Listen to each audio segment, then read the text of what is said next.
Anything different? They're asking for a brief history of the agency. Pretty much what I got from online was that it's based off the Art Student League in New York. Very loosely. Training needs assessment. How do they decide what programs to develop? Basically, how do they decide what classes to have? Okay, that's all the director. A person will have a proposal for a class, and they meet with the director, and she basically makes a decision based on what we already have and how much she thinks from her years of being here, what she thinks people want, and what they're interested in. Okay. And we do get feedback. We have that. What is that, Monkey something or another online? Oh, it's Survey Monkey. Yeah, Survey Monkey, and people just will contact her about issues or whatever if they want. Like, for example, there was a need for beginning wheel painting classes, so as soon as someone came in with a proposal for that, that was something we really needed. Right. Okay. A brief description of the program and classes, so pretty much just the beginning art level to advanced, just meeting any of those needs in between. Yeah. And then budget and funding sources. It looks like most people pay for their classes, and that's how you get most of your funding. Yeah, it's actually membership is a real important piece. We're a nonprofit, and so we have a basic year-long membership of $55 for the basic membership, and that's a real important part of what keeps us going, because the classes themselves pay for the instructor and other things, but basic supplies. Membership is really important, and we do have funders. We do have, because we're a nonprofit, we do have foundations that help us from time to time. Okay. Is there anything else that you feel it's really important about the agency too that might not? We're very community based. In other words, because students don't really come here to get a degree or grades. Right. They come here to enjoy doing artwork and to learn.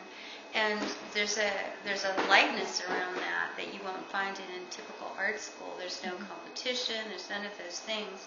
They also get a chance to exhibit their work about 4 times a year. So students, members, and faculty can exhibit. Like this particular exhibit we have upstairs and on this level is our members and our students and our faculty. And that's a great opportunity, because if you're, it's hard to find opportunities to exhibit in this way. They invite their friends, we have a reception, and it's really nice. So an overview of the programs offered. It sounds like, from what I looked online, basically anything from entry level to advanced level. Drawing, painting, ceramics, some sculpture. And printing. Okay. Some traditional art fields. The instructional methods and facilitation style.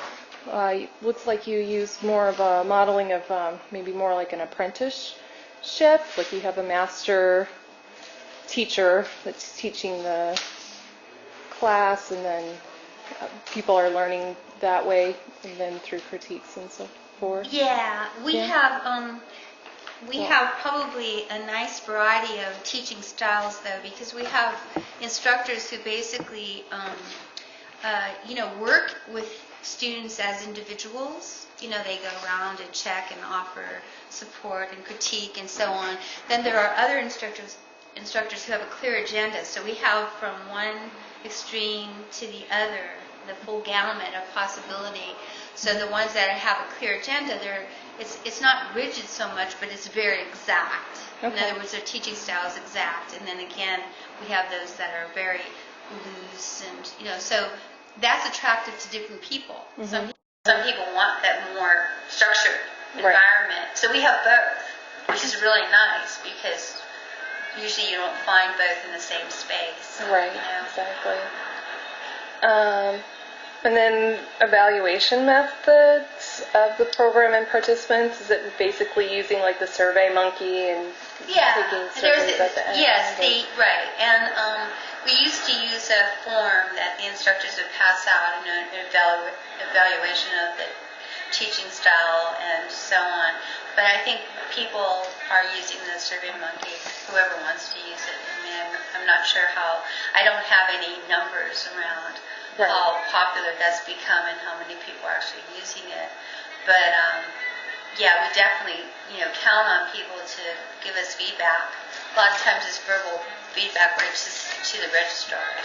Okay, so if they really love a class or a teacher, then people are definitely coming in and telling you, and that's how you know, like, we want to keep that teacher versus that teacher didn't get a great response, or people aren't signing up for the classes for that. Well, that would be one of the things, is that we would, an instructor would just never get enough enrollment to keep going, so that would say something right there. Okay. That really rarely happens, though. Okay. Is there any anticipated goals or outcomes of the program? Just giving people access to the arts in the community? Yes. Okay. I have